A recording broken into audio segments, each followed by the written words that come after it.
Ryan Dawes, thank you so much for the super chat contribution. We appreciate that. You also had an earlier question that we will get to, time permitting. So Ryan is sponsoring the portion of the show where we address the early enrollees. Well, we've got 20 signed in the 2023 class.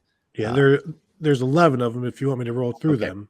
And then also you've got so the 11 are Noah Rodgers, receiver Bryson Rodgers, receiver Carnell Tate, tight end Jelani Thurman, offensive lineman. All four of the signees are in: Luke Montgomery, Joshua Padilla, Austin Searveld, Miles Walker, and then the three Ohio defenders: the defensive lineman Will Smith Jr., safety Malik Hartford, and cornerback Jermaine Matthews, and then a walk-on running back from Massillon, Will Troll Hurtson, who had some scholarship offers and could have gone elsewhere, and also Jihad Carter, the safety transfer from Syracuse.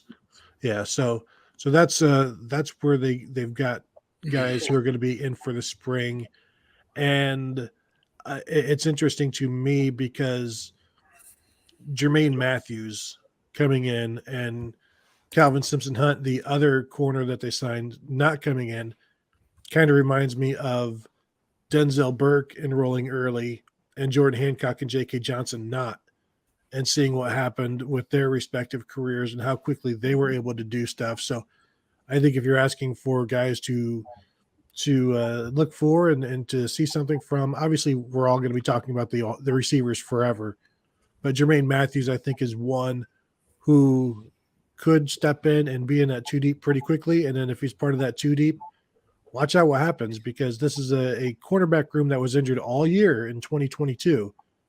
And if they stay that way, don't be surprised if Jermaine Matthews gets in there and starts making plays. Yeah, I definitely agree with you on that. I want to see if Noah Rodgers, the wide receiver from North Carolina, is all he's cracked up to be. And the same with Carnell Tate. I want to see them out there swapping paint this spring and really showing people what they're capable of. Luke Montgomery, to me, seems like a sponge. I don't know if, it's hard for a freshman offensive lineman to come in and make a major impact. So, yeah, I would agree with you that Jermaine Matthews at corner is a guy, as an early enrollee, that may have as good a shot as anybody to crack the two deep. And, it's a position of need for Ohio State. Certainly, I think they would do well to go back out into the portal whenever the next portal segment opens and go find a corner and probably an offensive tackle. I think those are probably the two areas.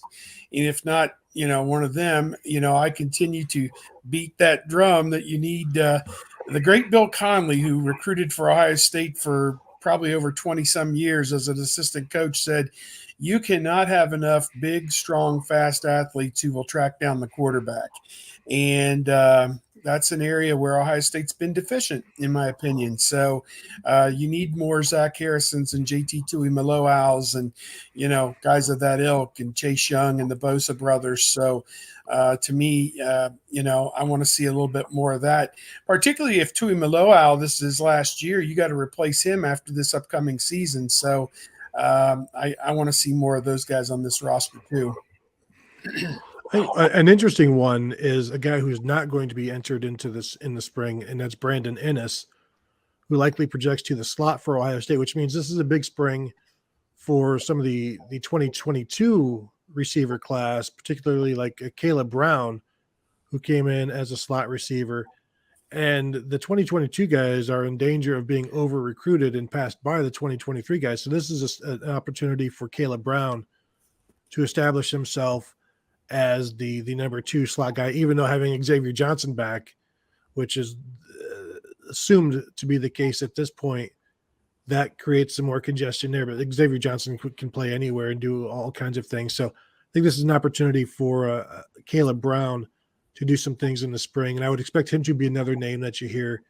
We hear different guys making plays in practice. He's one of those guys that made plays in practice this year. I think it equated to maybe one catch for like 2 yards this season. But that second year is when guys really start to produce or start to blossom more as receivers. So we'll see. That's just another name to throw out there who's not an early enrollee, but still somebody to watch in the spring. Tony, the running back is not an early enrollee, is he? There is no running back. There is no running back except for the walk-on Will Terrell Hartson, who is. Oh, he is. Okay. So and Yeah, he's you a mentioned walk-on out of Massillon Okay. who ran for a bunch of yards, but they've done pretty well with their walk-on running backs the last couple of years. Obviously, you don't want to live off of that though.